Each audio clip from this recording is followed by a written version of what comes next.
Par mesure de sécurité, je te conseille d'attacher ta ceinture, ça va aller mais très vite.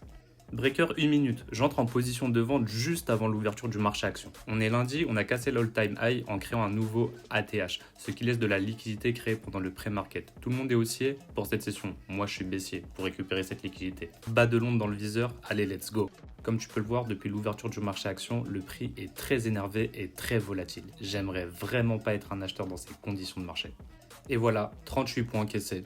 Le stop loss des acheteurs, c'est mon take profit. Allez, 64 points encaissés, 90% de mon risque est clôturé, le trade est protégé, donc plus de risque en cours. Sur 10 contrats, j'en ai déjà encaissé 9. Ça, c'est le genre de position qu'on aime beaucoup. Maintenant, plus qu'un contrat en cours pour aller chercher les 84 points sur le bas de la session asiatique qui clôturera cette vente. Le prix retrace dans le first FVG pour pouvoir accumuler et continuer la seconde partie de ce mouvement qui clôturera ce trade.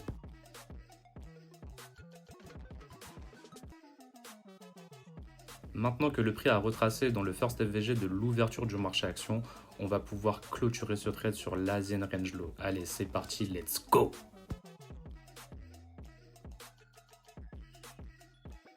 Et voilà, ça y est, 84 points encaissés, plus de risque en cours. Le puzzle est complété, le job est fait.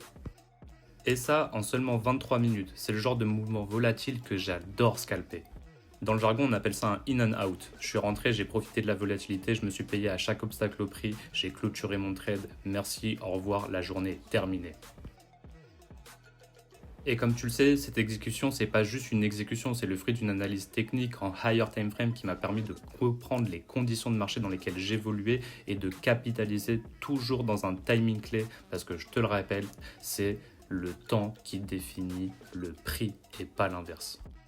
Ça s'apprend. Le timing idéal, les structures de marché higher time frame, ensuite exécuter en lower time frame tout en comprenant la narration en cours, c'est la recette pour pouvoir trouver des high probability setup ou ce qu'on appelle des A+ setup. Bien entendu, avec une bonne psychologie et un money management de fer pour la discipline. Les petits gains font les grands gains. Si t'aimes mon travail et ce genre de contenu, écoute, la bonne nouvelle c'est que t'as un pouce et grâce à ton pouce, tu peux appuyer sur le pouce bleu. Ça aide grandement le référencement de mon travail. Et si dans ton entourage ça peut aider quelqu'un ou quelqu'une, n'hésite pas à lui partager. Merci la communauté internet, c'était Yes Indeed pour l'art du trading. Prends soin de toi, on se voit au prochain épisode.